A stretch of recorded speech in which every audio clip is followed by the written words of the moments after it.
Assalamualaikum warahmatullahi wabarakatuh. Sobat Maber, video sebelumnya kita telah mengupas tentang masalah jodoh, perkawinan, dan akad nikah. Dan pada video kali ini kita akan coba mengkaji tentang gimana dalam keluarga setelah pasca pernikahan. Kita memulai lembaran baru dengan status baru bersama pasangan kita, di mana masing-masing kita yang laki-laki setelah menjadi suami, begitu juga sebaliknya istri pasti punya hak dan kewajiban sebelum ke sana. Yang menyatakan bahwa ada etika akad nikah diucapkan dan pernikahan dinyatakan sah, maka seluruh tanggung jawab seperempuan atau wanita jatuh kepada suaminya. Nah, bagaimana pula nih Pak Ustadz? Tanggung jawab kan jatuh kepada suami. Bagaimana dengan dosa-dosa sebelum pernikahannya Pak Ustadz? Gimana Pak Ustadz? Terima kasih Pak. Assalamualaikum warahmatullahi wabarakatuh. Waalaikumsalam warahmatullahi wabarakatuh. Alhamdulillah, alhamdulillahillazi arsala rasulahu bil huda wa dinil haq liyuzhirahu 'ala dini walau karihal musyrikun. Asyhadu an la ilaha illallah wahdahu la syarikalah wa asyhadu anna Muhammadan abduhu rasulullah nabiyya ba'dah, amma ba'du. Para pemirsa yang budiman, ketika terjadi akad nikah, maka ketika itu sebenarnya terjadi serah terima tanggung jawab antara ayah si perempuan dengan suaminya. Karena itu di surat An-Nisa ayat 21, akad nikah disebut dengan perjanjian yang berat. Wa akhazna minkum mitsaqan ghaliza. Akad nikah itu di mana perempuan itu, kata Allah, telah mengambil dari suaminya perjanjian yang teramat berat. Jadi misalkan ghaliza itu artinya perjanjian yang sangat berat. Hanya ada 3 kali kata misalkan ghaliza dalam Al-Quran. Perjanjian yang amat berat itu hanya ada 3 kali dalam Al-Quran katanya. Pertama, ya, janji Allah dengan para nabi. Yang kedua, janji Allah dengan umat Nabi Musa Bani Israel, yang disebutkan di surat Al-Ahzab ayat 7 dan di surat An-Nisa ya, ayat 154 ya, 154 dan surat An-Nisa ayat 21 ini tentang nikah. Apa maknanya itu? Orang yang melakukan akad nikah ini itu bisa berpotensi salah satu dari 2 tadi. Bisa berpotensi ya seperti para nabi yang dimuliakan Allah nanti surganya karena mampu menjaga janji-janjinya. Karena para nabi itu selalu menyempurnakan janjinya. Atau dia akan menjadi seperti Bani Israel, orang Yahudi yang dimurkai Allah, ghairil maghdubi alaihim. Kenapa? Karena orang Yahudi selalu menyalahi janjinya, selalu mengungkai janjinya. Maka orang yang menikah itu 2 saja posisinya nanti itu. Kalau dia jaga akad nikah ini sampai mati, seperti para nabi dia mulianya. Kalau dia tidak mampu menjaga, bercerai dia, walaupun perceraian itu sesuatu yang boleh. Itu kenapa perceraian itu kata Nabi abghadul halal, perkara halal yang paling dibenci oleh Allah. Kalau ada yang halal tapi paling dibenci oleh Allah, itulah perceraian. Karena itulah nikah disebut perjanjian yang teramat berat. Karena menjaga itu yang berat. Karena itulah ketika akad nikah itu ada serangkaian hak dan kewajiban, baik bagi suami maupun bagi istri. Selama masing-masingnya menjaga hak dan kewajiban ini, maka rumah tangga akan berjalan dengan baik dan perjanjian akan terjaga sampai mati. Tapi bila tidak dipenuhi hak dan kewajiban secara maksimal, di sini mungkin akan terjadi masalah. Karena itulah Al-Quran memberikan tuntunan kepada setiap orang yang menikah ini, suami istri, bagaimana mereka menunaikan hak dan kewajibannya, yang itu disebutkan oleh Allah di surat An-Nisa ayat 34 sampai 35. Ini apa kewajiban suami dulu? Apa kata Allah? Ar-rijalu qawwamuna 'alan nisa. 1, suami itu adalah pemimpin di rumah. Jadi harus diingat ibu-ibu, ibu-ibu harus paham betul bahwa hanya ada 1 pemimpin di rumah itu, suami. Sehebat apapun ibu di luar rumah, ibu menteri, bahkan ibu presiden, bila ibu masuk ke dalam rumah, ibu adalah bawahan. Dan itulah kenapa ada metafor yang indah. Ketika Nabi Yusuf bermimpi, ya, dia menceritakan mimpinya kepada ayahnya. Oh, dia melihat 11 bintang, ada bulan, ada matahari, dan semua sujud kepadanya. Yang dimaksud bulan, bintang, matahari sujud itu bukan bulan, bintang, matahari. Itu metafor dari keluarga. Bintang itu adalah anak-anak, saudara-saudaranya, anak Nabi Yakub. Bulan itu adalah ibunya, istri Nabi Yakub. Dan matahari itu ayahnya, suami. Maka matahari itu kalau muncul, bulan hilang, bintang hilang. Itu sifatnya. Bila matahari muncul, bulan tak boleh muncul, bintang akan menghilang. Itulah hebatnya. Yang boleh muncul di rumah itu hanya suami. Artinya bila suami berbicara, istri diam, anak diam. Karena dia matahari. Kapan bulan muncul? Ketika matahari menghilang. Kalau pergi matahari, baru muncul bulan. Bulan pun tak punya cahaya, dia pun membawa cahaya matahari juga tadi. Artinya kebijakan yang ada di rumah itu ketika suami tak ada, tetap melanjutkan kebijakan suami. Istri tak boleh mengambil kebijakan sendiri, karena cahaya bulan tetap mengambil cahaya matahari.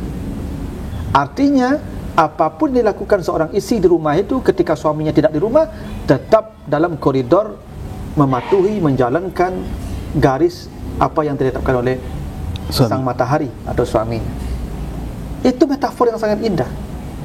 Jadi kadang-kadang ada ibu-ibu nih, kalau sudah pendidikannya tinggi, penghasilannya besar, enak saja dia menyuruh-nyuruh suaminya, enak saja dia berkata agak keras nada daripada suami. Tak boleh, karena suami itu Allah tetapkan sebagai kawam, dia kepala, dia memimpin.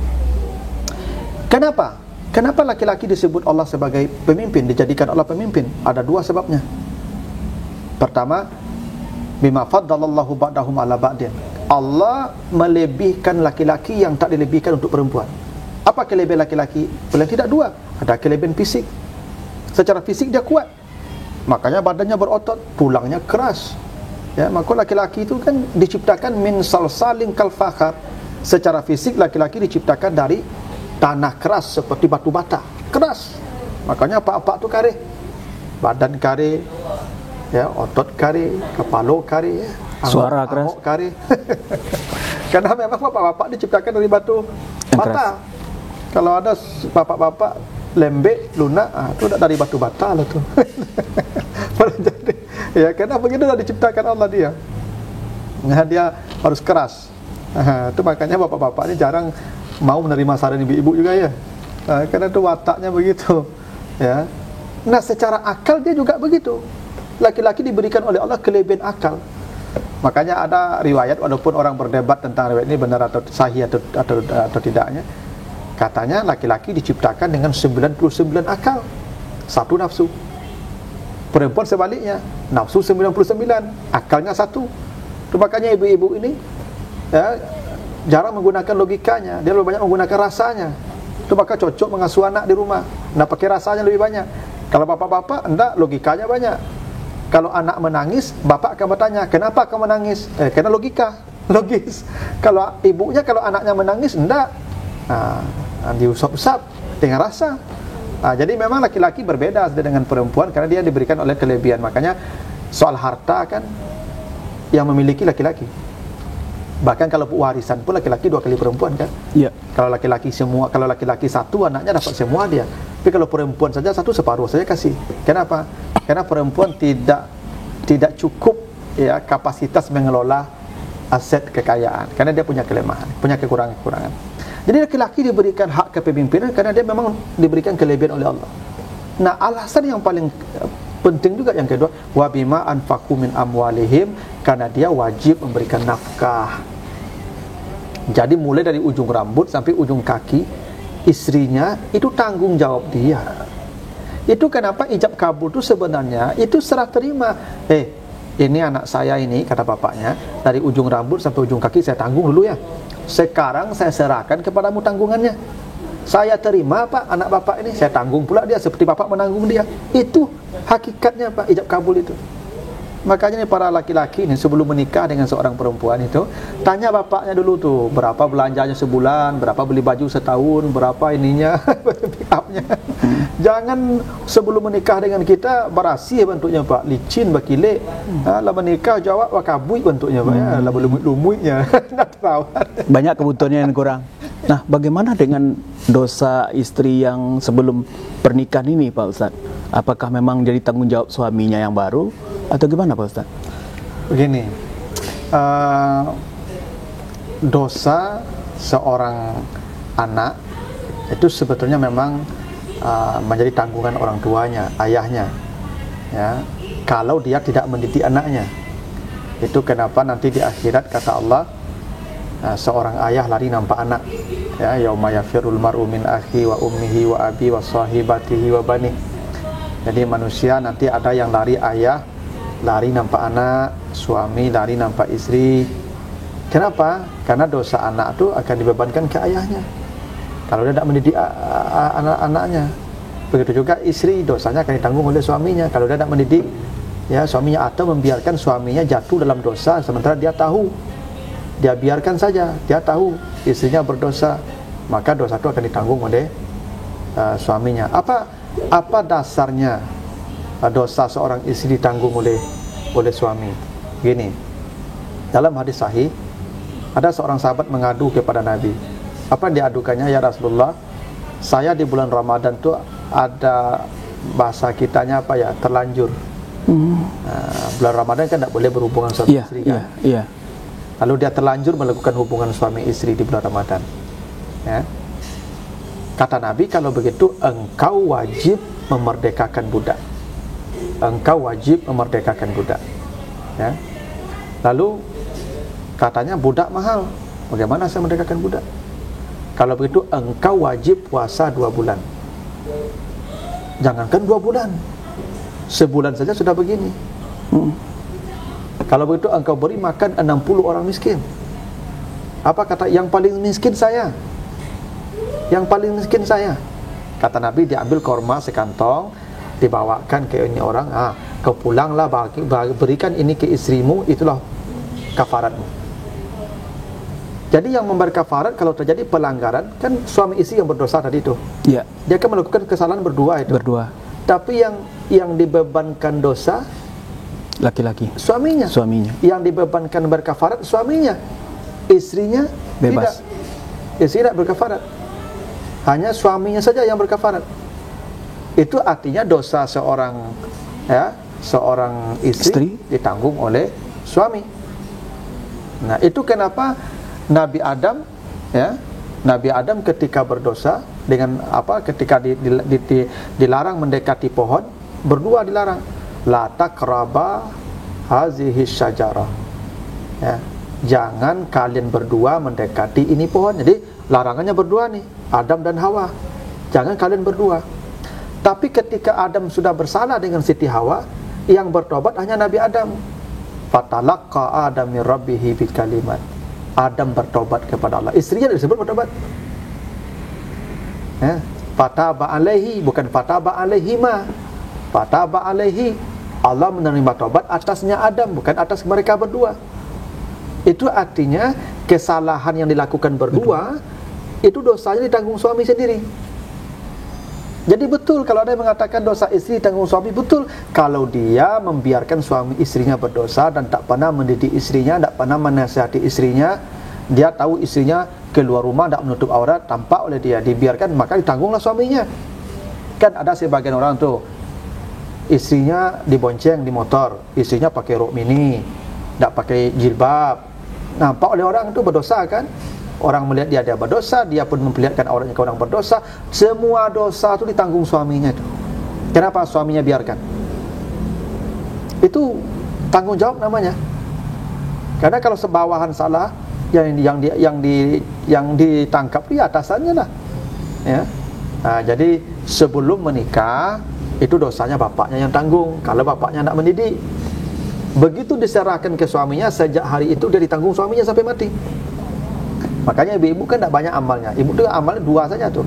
Salat dia 5 waktu, tidak berjamaah, tidak apa-apa kata Nabi. Puasa Ramadan dia tidak ikut tarawih, tidak apa-apa kata Nabi. tapi dia patuh ke suaminya ini. Apapun perintah suaminya dia ikut selama tidak maksiat, masuk surga langsung, kata Nabi. Kenapa? Dosanya tanggung suaminya. Itu hebatnya ibu-ibunya. Itu makanya kata Nabi, andai kata boleh manusia sujud ke manusia, saya perintahkan manusia sujud, istri sujud ke suaminya. Andai boleh manusia sujud ke manusia, maka istri yang saya perintahkan sujud ke suaminya. Saking tingginya posisi suami di mata Allah terhadap istrinya. Itu makanya tidak ada alasan hingga ibu-ibu ke masjid pun minta izin. Makanya puasa sunat pun berdosa. La yahillu lil mar'ati an tasuma wa zawjuha hadirun illa biiznih. Haram seorang perempuan puasa sunat kalau tidak ada izin suami. Jadi jangan puasa-puasa juga ibu-ibu ni kalau tidak ada izin. Ya minta izin dulu. Ya malam tu ngomong, Pak, saya besok mau puasa. Nah, kalau kecek je puasa boleh. Tidak boleh lah sejali itu pertanyaan aja lah. Nah, kena selalu jangan kan? Iya. Jadi kalau tidak jelas perintahnya jangan. Makanya kata Nabi, hatta ya wa ma anfaqat min nafaqatin illa bi amri. Seorang perempuan tidak boleh berinfak, tidak boleh bersedekah kalau tidak ada perintah suami. Jadi ibu jangan bersedekah-sedekah juga. Kalau tidak ada izin perintah suami itu jangan bersedekah. Jadi maksiat malah. Ya. Walaupun gaji sendiri, ya betul, minta izin juga, kasih tahu juga. Tak boleh ibu, kan ada pemimpin tadi. Sama lah Bapak Ibu, kalau kita di kantor, bisa tak bawa antu semena-mena jadi memutuskan segala sesuatu? Enggak kan? Ya, harus ada asesi atasan kan? Begitulah di rumah tangga itu. Dengan cara begitulah rumah tangga akan utuh. Dengan cara begitulah ya keharmonisan terjadi, sakinah akan datang. Tapi kalau masing-masing tak mengerti hak dan kewajibannya, melanggar seenaknya tu, pasti goncang rumah tangga itu. Jadi di kantor tu kalau semua pimpinan, kalau semua karyawan tak lagi mengikuti arahan atasan, itu goncang nanti tu strukturnya itu. Itu juga di rumah tangga itu. Maka apapun yang dilakukan istri harus pengetahuan suami. Memang begitu aturannya. Ibu-ibu yang pergi mengantor misalnya, kan jam berapa ibu dapat izin kantor pergi bekerja? Jam 8 sampai jam 4 pulang. Jangan seenaknya jam 4 tu keluar mana lagi. Kalau mau keluar minta izin, Pak, saya dah pulang kantor nih. Ya mau ke pasar, pergilah, pergilah. Tapi kalau kata bapak pulang lagi. Ya Pak, jangan berkeliaran juga. Haram, berdosa itu. Jadi memang kalau semua orang memahami hak dan kewajibannya, dia akan aman. Dan istri paling aman. Kenapa? Hingga dosanya pun akan ditanggung suaminya. Kalau suaminya tidak mendidik dia dengan baik. Begitu. Ya. Ini mohon maaf nih Pak Ustadz, ini agak vulgar sedikit ya. Tapi rasanya perlu kita ketahui bersama agar setiap kita, apa yang kita lakukan juga tidak keluar dari koridor dan tuntunan Islam, bahkan juga bernilai ibadah. Ini berhubungan dengan menggauli istri ini Pak Ustadz. Ini Sobat Maber mohon maaf ini sebenarnya agak segan juga kita mengangkatnya permasalahan ini, tapi ini perlu sebenarnya. Bagaimana tata cara kita menggauli istri yang benar dan sesuai dengan tuntunan Islam, Pak. Ya, kata Allah ya kan di surah Al-Baqarah itu, nisa'ukum harsun lakum. Istrimu adalah sawah ladangmu. Jadi istrimu sawah ladangmu. Fa'tu harsakum, datangilah sawah ladangmu, garaplah sawah ladangmu, annasitum betapapun kau mau. Jadi kata Allah, istri itu sawah. Jadi Masya Allah. Jadi ini metafor yang sangat indah ya. Jadi Allah mengatakan istri kita itu sawah ya. Kenapa disebut sawah? Satu, karena sawah itu ada makna sosiologisnya, ada makna biologisnya ya. Secara biologis, istri kita hanya menumbuhkan apa yang kita tanam ya. Kalau ditanam padi tumbuh, ditanam cabai tumbuh. Artinya jenis kelamin anak ayah yang menentukan. Ya. Bila ayah menanam laki-laki lahir. Bila ayah menanam perempuan lahir. Karena dia sawah. Yang menanam petani. Ya. Apa yang ditanam petani itu yang tumbuh. Ya. Jadi jangan salahkan istri nanti.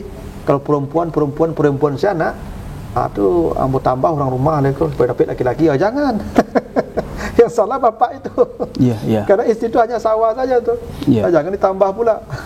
Tambah nanti perempuan juga lahir tuh. Gitu. Ya. Nah jadi itu makna biologis. Ya, itu kenapa dalam biologi kromosom laki-laki itu XY, ya kromosom perempuan itu XX. Kalau X perempuan ketemu Y laki-laki, perempuan laki-laki anaknya. Kalau X perempuan ketemu X laki-laki, perempuan anaknya. Iya. Tapi makna sosiologisnya begini, kan sawah itu kan butuh perawatan. Ya, kasih air yang cukup, kasih pupuk, rawat dia, ya, kalau rumput-rumput bersihkan ya, jangan sampai sawah tetangga lebih baik dari sawah kita kan. Iya, Akhirnya kita nengok ke sawah tetangga aja. Itu yang salah. Itu yang salah. Ya, istri kawan dipuji-puji, ya toh. Istri kita sebenarnya lebih cantik istri kita, cuma tidak dirawat saja. Makanya ibu-ibu, bapak-bapak kasih perawatan sama istri itu. Kalau udah muncul ada jerawat-jerawat, kasihlah uang, kasih dia pergi ke dokter. Bagus padi itu Bang Ustaz. Iya, ini enggak nampak istri kawan kan nampak wajahnya putih, ya, pipinya mengkilat. Lalu kita puji, ibu tuh rancak ya, berasi wajahnya. Apa kata istrinya besok, Pak? Lambo tanya ke ibu tuh perawatan mari dokter kulit, sekali perawatan tuh sampai juta. Apa kata suaminya? Aku mencintaimu apa adanya. Jangan begitu. Ya, waktu cantik kita puji, waktu dia minta dana, aku mencintaimu apa adanya. Itu yang salah. Biaya dia. Itu makna sosiologisnya begitu. Iya. Itu kenapa disebut sawah. Nah, yang paling penting kan sawah itu begini. Kita kan boleh menanam di tempat yang bisa tumbuh ya. Iya. Jangan tanam padi di pematang. Ya. Kira-kira begitu. Kalau nanam padi ya di sawahnya itu, di tempat tumbuhnya itu. Artinya kita menggauli istri kita, betapapun kita mau silakan. Apapun stylenya. Soal style serah bebas. Kalau style bebas. Yang penting di tempat tumbuh. Iya. Jangan di tempat yang tidak bisa tumbuh. Tidak boleh. Itu boleh. Ya, terutama ya kalaupun di tempat tumbuh, jangan ketika itu sawahnya sedang bermasalah. Iya. Ya tahu? Ini sawahnya sedang kena banjir. Iya. Ditanam juga, enggak tumbuh lah dia. Iya. Tunggu banjirnya surut dulu. Iya. Ya. Jadi kalau sawahnya banjir jangan. Itu masa banjir itu kata Nabi fa'tazilu ya an-nisa fil mahid. Ya, jauhi perempuan ketika masa haid itu. Ya. Menjauhi perempuan bukan menjauhi dia, menjauhi tempat haid itu. Iya. Di masa haid itu. Ya. Jangan di masa haid digauli juga. Ya, itu tidak boleh, haram hukumnya. Sabar dulu sampai banjirnya kering, baru tanam lagi gitu. Iya. Itu aturannya begitu, metafornya. Jadi begitulah ketentuan-ketentuan agama. Di samping memang setiap mau berhubungan itu berdoa. Ya, Allahumma jannibna minasyaitan wa jannibish syaitan ma razaqtana. Karena ketika kita berhubungan suami istri, kata Nabi, setan ikut. Itu makanya kadang-kadang ada kita bilang kan anak setan, ayo ikut dulu. Anak setan, ayo ikut setan dulu tuh. Iya. Ya, jadi supaya tidak ikut setan dan jadi anak setan, dia ya berdoa lah. Iya. Minta jauhkan dari setan. Iya. Nah, itu adabnya begitu. Jadi Islamnya agamanya indah. Iya. Kalau bisa setelah berhubungan tuh, kalau bisa sebelum berhubungan tuh salat sunat dulu. Ya kan, baca Quran dulu baru berhubungan. Iya. Setelah berhubungan minimal kalau tidak akan mandi wudu, baru tidur. Tuh, begitulah aturan-aturannya. Ya, sampai sudah diatur semua ya, sampai urusan ranjang pun diatur rapi supaya ini jadi ibadah tadi. Ibadah. Ya, bernilai pahala di sisi Allah. Iya. Oke, selanjutnya cara mempertahankan sebuah perkawinan, Pak Ustadz. Apalagi kurangnya iman dan pengetahuan untuk memperbaiki, menjaga kualitas pernikahan agar dinilai sebagai ibadah di sisi Allah, Pak Ustadz. Karena mempertahankan sebuah perkawinan itu sangat berat, Pak Ustadz. Karena ya seperti yang saya sampaikan tadi, pengetahuan kita kurang, iman kita kurang, belajar juga kurang. Nah, sehingga mempertahankannya itu sulit, Pak Ustadz. Nah, bagaimana dengan kondisi yang seperti ini, Pak Ustadz? Ya, karena itu memang awal pernikahan itu dimulai dengan cara memilih jodoh yang memang menurut standar Islam, faktor pokok itu agama. Ya.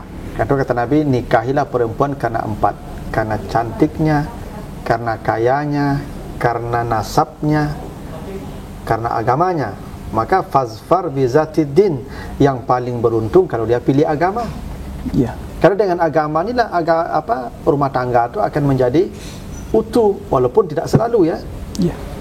Tapi kalau yang laki-laki beragama baik, perempuan beragama baik, dan pasti dia saling mengerti hak dan kewajiban dia. Tidak mungkin ada masalah.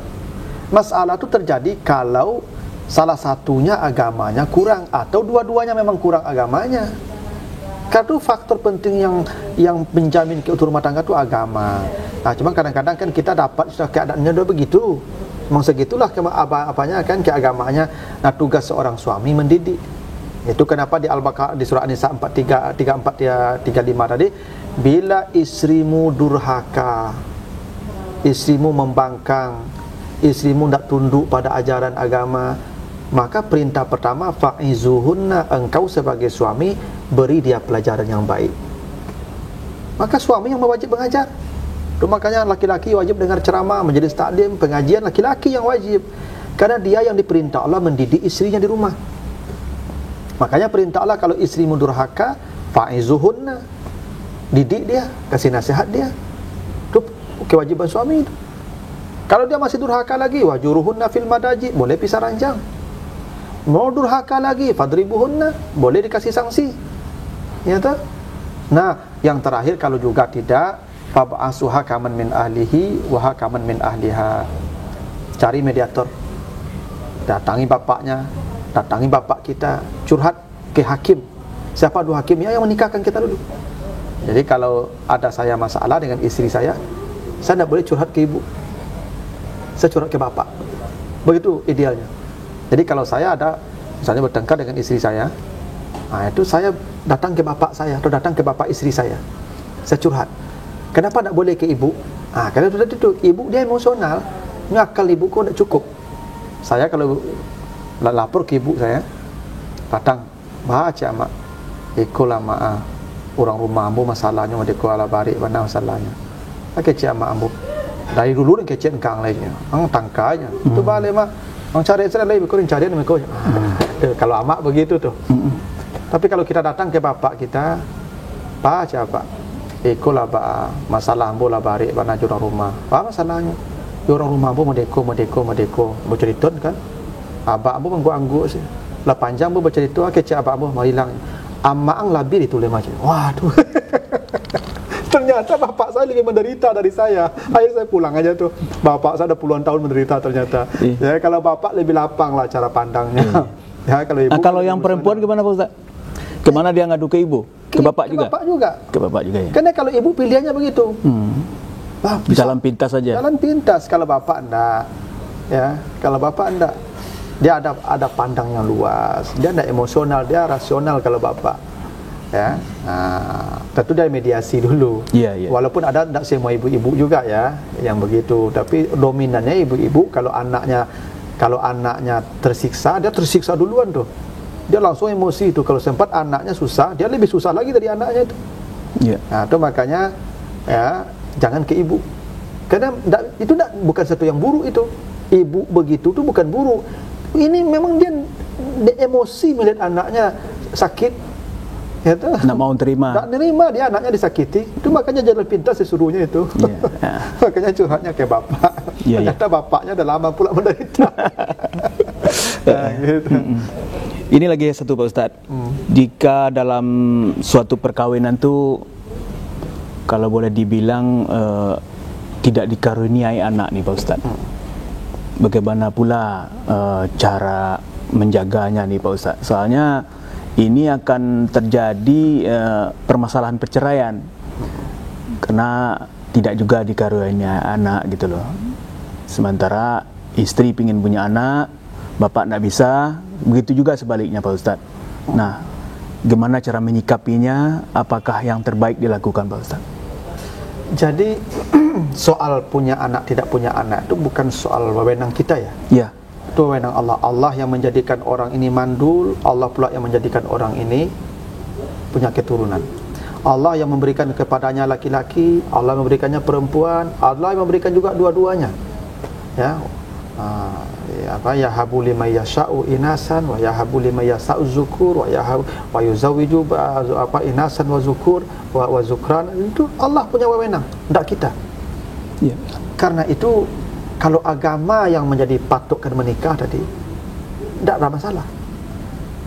Karena dia paham punya anak tak punya anak itu bukan urusan kita, wewenang Allah. Kita hanya disuruh berusaha. Ya kalau ada kendala berobat, ada kendala cari solusi, tapi jangan kecewa kalau tidak dapat. Karena Kita tahu rahasianya apa. Tentu ada jalan, satu-satunya perbanyak berdoa. Kan Nabi Ibrahim dapat anak lama, tapi Ibrahim berdoa terus. Yang doanya diabadikan tuh di surat As-Saffat itu ayat 101. Rabbi habli minas salihin, ya Allah beri saya anak yang salih. Lama 80 tahun baru dapat.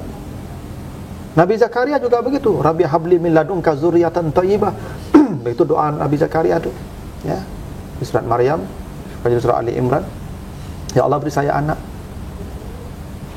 Dan istrinya hamil usia 90 tahun. Istri Nabi Zakaria itu hamil usia 90 tahun. Mukjizat. Tapi kalau juga tidak punya keturunan, usaha sudah, doa sudah, kembalikan pada Allah. Allah yang maha tahu apa yang terbaik untuk kita. Makanya katalah asa antakrahu syai'an fahuwa khairul lakum. Boleh jadi kamu membenci sesuatu, tidak suka sesuatu, tapi itu yang terbaik. Wa asa antuhibbu syai'an. Boleh jadi kamu cinta sesuatu, ingin sesuatu, fahuwa syarrul lakum, itu yang buruk. Allah lebih tahu. Wa antum la ta'lamun, dan kamu tidak tahu apa-apa. Ketika sudah tidak punya usaha sudah, doa sudah, tawakal pada Allah. Cuman ada solusi. Seperti Nabi Zakaria, dia asuh anak yatim namanya Maryam. Mengasuh anak yatim kan besar pahalanya. Ada barakah di rumah kita. Itulah salah satu jalannya. Itu kenapa Nabi Zakaria mengasuh Maryam tuh, tidak punya anak tuh, asuh anak. Tapi perceraian itu tidak mesti terjadi karena tidak punya anak. Tidak. Ya. Karena begini Pak, kita berumah tangga ini tidak hanya untuk dunia, sampai ke surga. Itu kenapa di surah Ar-Ra'd ayat 23 kata Allah, jannatu adnin yadkhulunaha wa man salaha min abaihim wa azwajihim wa dzurriyyatihim. Manusia yang paling bahagia adalah mereka yang masuk surga bersama istrinya, suaminya, ya anaknya, cucunya, ayahnya, ibu. Jadi kita berumah tangga nih, menikah tidak hanya sampai di dunia Pak, sampai ke surga kita tetap suami istri. Jadi istri bapak yang di sekarang itu juga nanti di surga itu. Makanya ibu jangan pernah berkata ada disuruhku dan cari lebih besok lah panik dan ikut kemana. Jangan Pak. Itu suami ibu juga nanti di surga itu. Yang tidak punya baru ada bidadari. Gitu Pak. Jadi jagalah pernikahan, jangan sampai bercerai hanya karena tidak punya keturunan. Ya, Allah Maha tahu apa yang terbaik untuk hamba-Nya. Begitu Pak. Mungkin itu yang terbaik, Pak Ustaz. Oke Sobat Maber, itu masalah tentang dalam keluarga. Mungkin kesimpulannya dari jodoh sampai keluarga ini apa nih Pak Ustaz? Silakan Pak Ustaz. Ya, pertama pernikahan itu adalah fitrah setiap manusia, hingga binatang sekalipun berpasangan. Cuman tentu kita berbeda caranya dengan yang lain. Cara berbeda dengan orang kafir, tentu berbeda lagi dengan binatang. Kalau binatang menyalurkan syahwatnya ya bebas tanpa ikatan.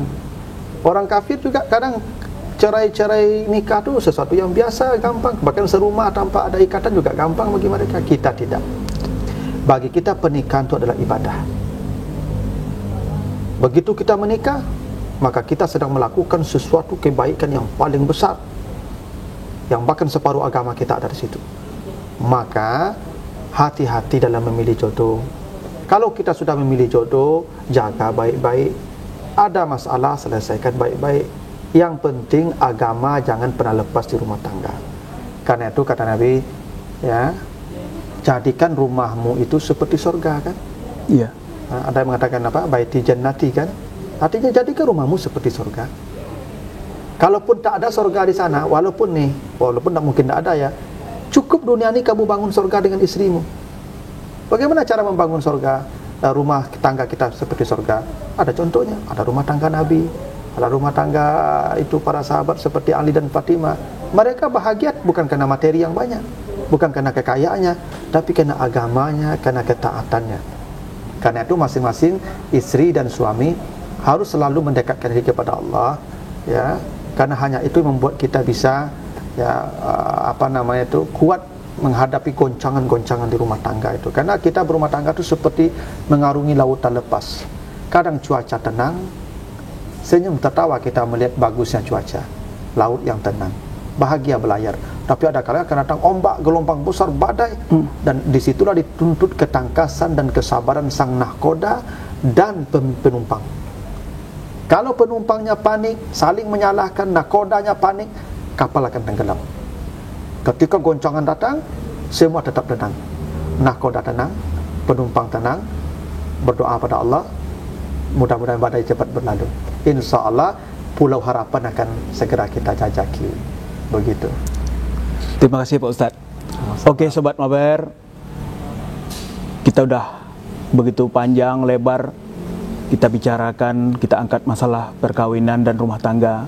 Mudah-mudahan menjadi ibadah juga buat kita dan menambah pengetahuan kita. Di samping itu juga saya sampaikan kepada Sobat Mabar yang belum dapat jodoh, kalau sekiranya udah pasti, udah bisa, segera bentuk rumah tangga yang samawa, sakinah, mawadah, warahmah. Jangan lupa dukung channel ini dengan cara subscribe, like, and share, dan diisi juga dengan komentar di kolom komen. Dan jangan lupa juga tekan tombol loncengnya. Gitu saja. Wabillahi taufiq wal hidayah. Wassalamualaikum warahmatullahi wabarakatuh. Waalaikumsalam. Berapa Sobat Mabar? Makasih Ustaz. Sama-sama.